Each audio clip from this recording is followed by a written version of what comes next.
We back, and welcome back to another video. Today we're gonna be going over the Arthur Beterbiev and Bivol card, and I'm gonna give my predictions. So yeah, let's hop into it. But second fight of the night, Ben Whitaker will be taking on Liam Cameron. Liam Cameron, coming off of a loss, a split decision loss to Lyndon Arthur, but he arguably won that fight. He was on a good win streak. And then he obviously lost the split decision to Lyndon Arthur. But, I mean, this is a tough guy. He got grit. He's got heart. You know, he's one of those guys that could really give Ben Whitaker a test for real. I feel like that's what they're looking to do with this matchup.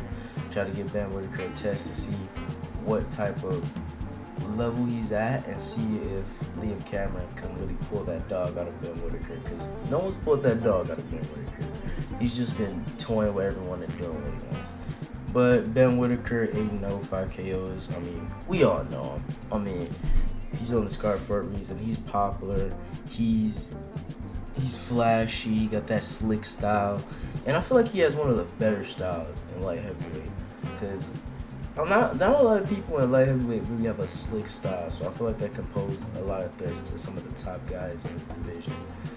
I feel like the toughest fight in this division, obviously, are Beterbiev or Bivol and Joshua Buatsi. Other than that, I feel like he just beats everyone else in the division, if I'm being honest. But that's just based off his style and what I've seen of him so far, because we have never really seen him in like a dog fight. And can Liam Cameron be the dude to give him that dog fight? Yes, he could be, but I don't think he will. Yeah, I got Ben Whitaker winning this fight by unanimous decision. Either a comfortable UD or just a tough fight, or I feel like it's either just a tough fight or a really easy fight for him. That's one of the, it's just no in between. Next, Sky Nicholson versus Raven Chapman. I mean, Sky Nicholson, WBC featherweight champion. She has one of the better styles, I'd say, in the women's division too. I mean, a lot of people don't like her because she's like a decision version. She got that like slick, you know, hit and not get hit type style, and I like that style. And yeah, she's also kind of, yeah, I mean, Raven Chapman, another prospect that came up kind of like Scott Nicholson. I haven't really watched her fight, so I don't really know. But I mean, this is just a pretty easy one. I got Sky Nicholson winning by unanimous decision. Next, we got Chris Eubank Jr. versus Camille. I'm just not gonna butcher that dude's name. We're good off that. We're actually beautiful off that. It's for the IBO middleweight title. I feel like Chris should start. I don't know where he is like weight wise. I don't know if he's comfortable in this division or if he's able to move up, but I don't know. I feel like this is a really dangerous weight division for him. Now, this fight is here for him to win. You know what I'm saying? This fight is here for him to win. This is a comeback fight. This is a stay busy fight. It's for a world title. So, I mean, we don't even have to go too much in depth into this. You know, you gotta stop at this last fight up. I think Chris Eubank Jr. wins this fight by TKO or knockout, one of the two. Camille has 2 losses. Both his losses come by retirement in the corner, which is basically just a TKO. Well, it's kind of like a glorified TKO. It's basically he didn't get up from he got stopped in the corner, basically. And I feel like that could happen again versus Chris Eubank Jr. And yeah, I got Chris Eubank Jr. Next up, fight of the year contender. I mean, there already was a fight of the year contender earlier this year. Fabio Wardley will be taking on Frazier Clark in the rematch. Fabio Wardley, honestly, first time around, I thought he was gonna easily beat Frazier Clark. I ain't gonna lie. Just to see the way he beat David Adelaide, and you know he has some good skills. Honestly, this fight is really. It's like half and half, I'm gonna be honest.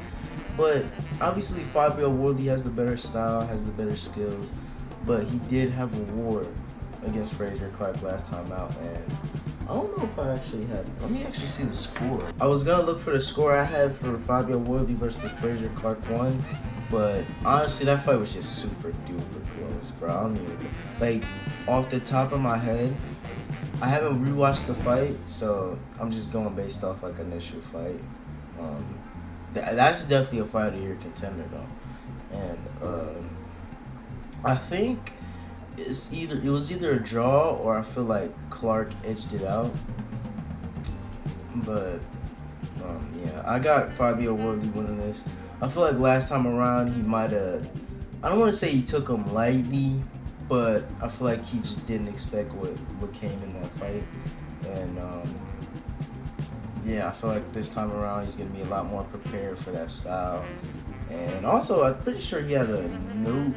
If I'm not mistaken, he had a nose injury, or it was just his nose was bleeding. He had a bad cut on his nose, and it was, yeah, his nose was bleeding bad. So, yeah, that also makes a difference in the fight. I got Fabio Woodley on this fight by late knockout or decision. Next, Jai Bataille will be taking on Jack Massey.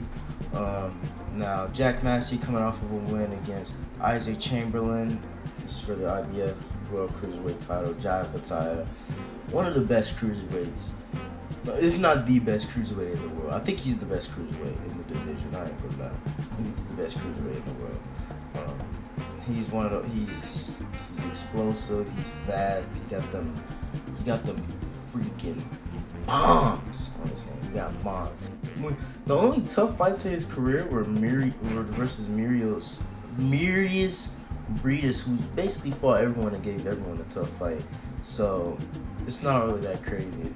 Coming off of a win for the Cruiserweight freaking EBO Championship and the Commonwealth Championship. I don't know. I mean, those are pretty important titles to win in the UK if you want a title shot, to be fair. So, I mean, kind of deserves it, but I feel like it's a little too early to be taking on a guy like Jai. And Jai, obviously, I feel like he should be taking these unification fights versus guys like Zurdo Ramirez, Chris Billum-Smith. There's another guy, the WBC champion. I don't remember his name, but he fights on Don King Promotions, bro. I ain't gonna lie. I feel like that fight should have happened instead of him versus Jack Massey, because then he could have just unified, and then he could just fight the winner.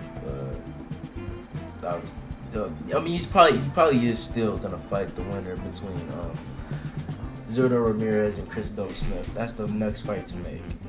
If Jai wins, I mean, he's probably gonna win by knockout. So yeah, but I got Jai Bataille winning this fight by knockout. Jack Massey, I feel like it's just too early for him to be taking on a fight like this, especially against a guy so dangerous, and he's literally in his prime. But respect to Jack Massey for taking this fight.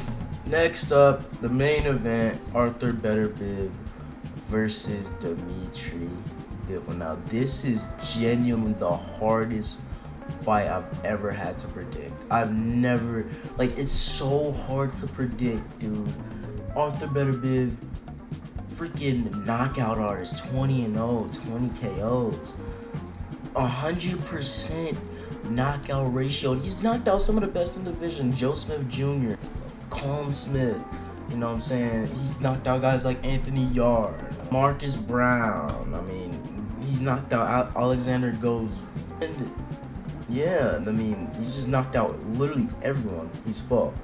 So it's kind of hard to see him really losing. But Dimitri Bivol,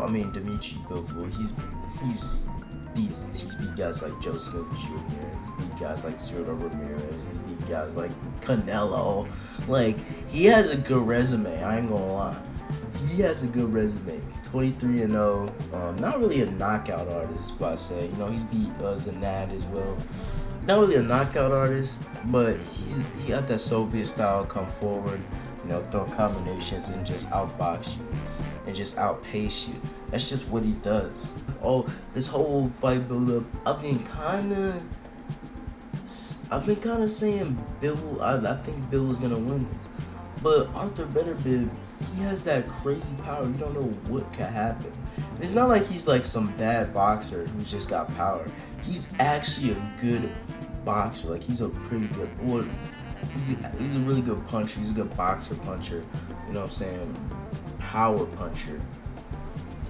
And he doesn't even have bad skills. He walks you down and he knocks you out. That's just what it is.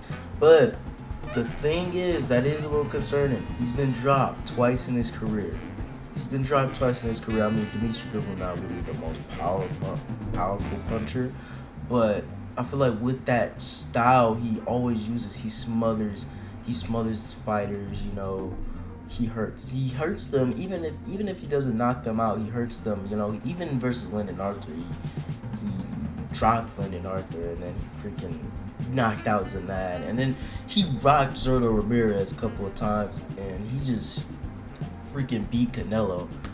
I think Bivol will win this fight by, I would say unanimous decision, but this is such a 50-50 fight, and just to be safe, I got Bivol winning this fight by split decision.